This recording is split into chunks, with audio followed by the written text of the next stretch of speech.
Japan में Okinawa नाम की एक जगह है जहाँ के लोग काफी टाइम से 100 साल से ज्यादा जीते आए हैं। हमारे यहाँ बहुत कम लोग हैं जो 100 की एज को क्रॉस कर पाते हैं, लेकिन इस जगह पर बहुत कम लोग हैं जो नेचुरल कॉजेज की वजह से 100 साल से पहले मर जाते हैं। इनफैक्ट आपको यहाँ पर 80 साल की उम्र के लोग खेतों में मेहनत करते हुए मिल जाएंगे। इकिगाई नाम के बुक में कुछ राइटर्स ने इस कल्चर को एक्सप्लोर किया और ये देखा कि आखिर ये लोग ऐसा क्या कर रहे हैं जो कि ये लंबे टाइम तक जी पाते हैं। इन्हें ज्यादा बीमारी नहीं होती और ये ओल्ड एज में भी काफी फिट और एक्टिव रहते हैं। वैसे तो इस बुक में हेल्थ के काफी सारे एस्पेक्ट्स को एक्सप्लोर किया गया है, जैसे yoga, physical activity and work life culture, लेकिन इस वीडियो में हम स्पेसिफिकली देखेंगे इस कल्चर में लोगों के खाने से रिलेटेड हैबिट्स क्या हैं। हम देखेंगे कि यहाँ के लोग किस तरह से अपने खाने को खाते हैं, जिससे ना सिर्फ ये लंबा जीते हैं बल्कि इन्हें बीमारियां भी कम होती हैं और ये बूढ़ी उम्र में भी खेतों में काम कर पाते हैं। सबसे पहले आपको ये समझना होगा कि खाना आपकी बॉडी में पचता कैसे एंड आपकी बॉडी में खाना सच में पच रहा है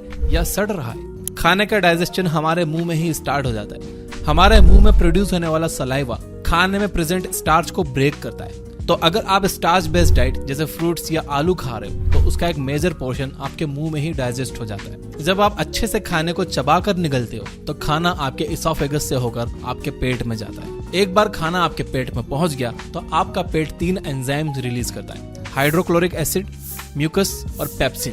पेप्सिन आपके खाने में प्रेजेंट प्रोटीन को डाइजेस्ट करने में हेल्प करता है, लेकिन पेप्सिन को काम करने के लिए एक एसिडिक मीडियम की जरूरत होती है और यह acidic medium hydrochloric acid provide करता है।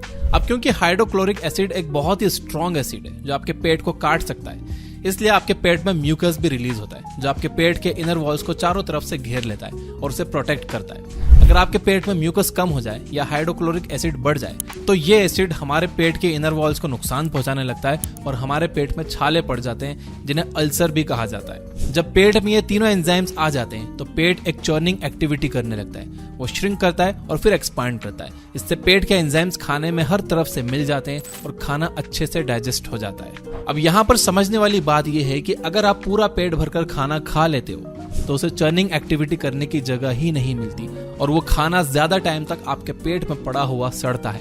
इसलिए कहते हैं कि कभी भी पूरा पेट भरकर नहीं खाना चाहिए। पेट हमेशा थोड़ा खाली रखना चाहिए ताकि वो खाना मूव कर सके।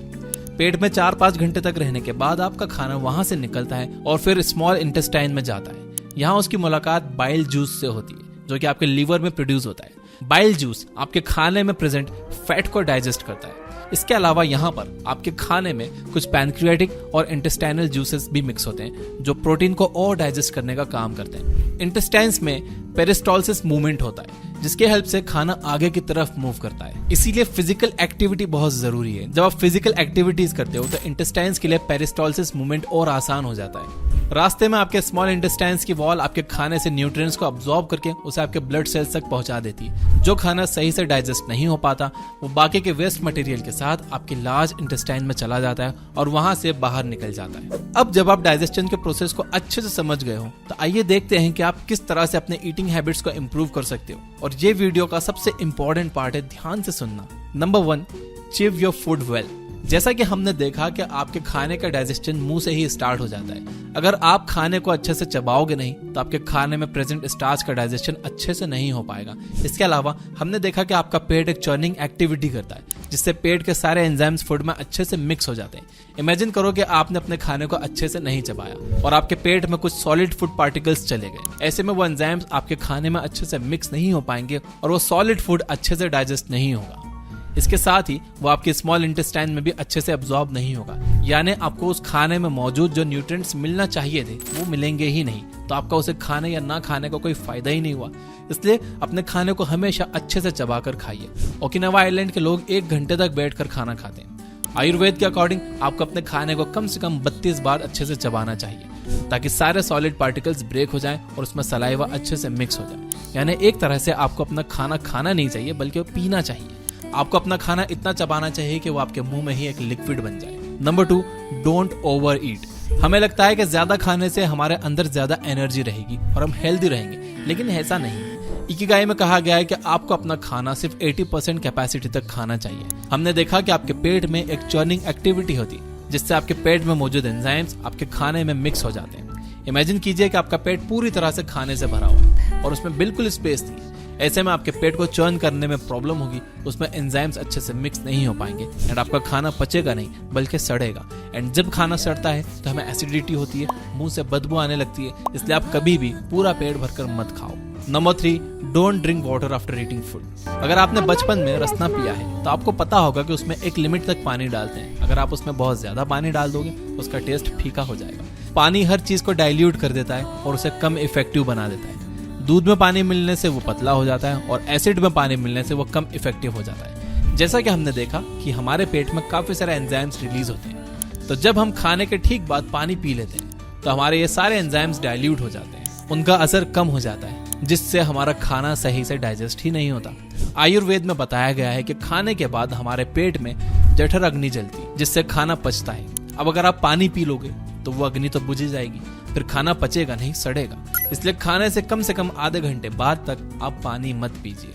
Number 4, do some form of physical activity. Okinawa के लोग लंबे टाइम तक फिट रहने के लिए काम नहीं करते, वो लोग काम करते हैं इसलिए वो लंबे टाइम तक फिट रहते हैं। वहाँ के लोग आज भी अपने डेली काम को करने के लिए टेक्नोलॉजी का यूज नहीं करते, वो अपने हाथ से काम करना पसंद करते हैं।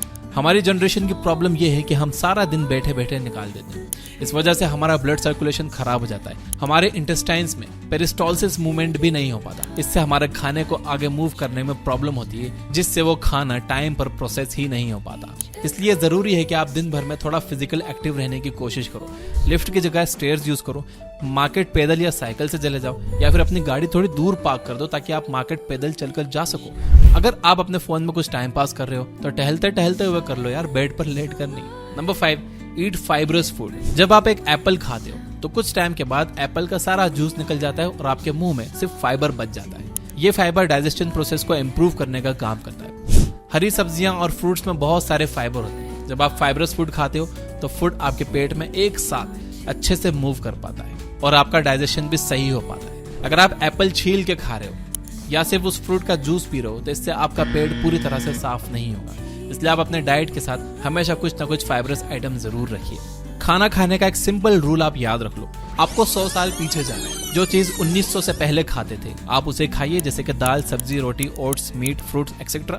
जो चीज साल 1900 से पहले एग्जिस्ट तो करती थी लेकिन लोग उसे कम खाते थे, आप उसे भी कम खाओ, जैसे कि शुगर।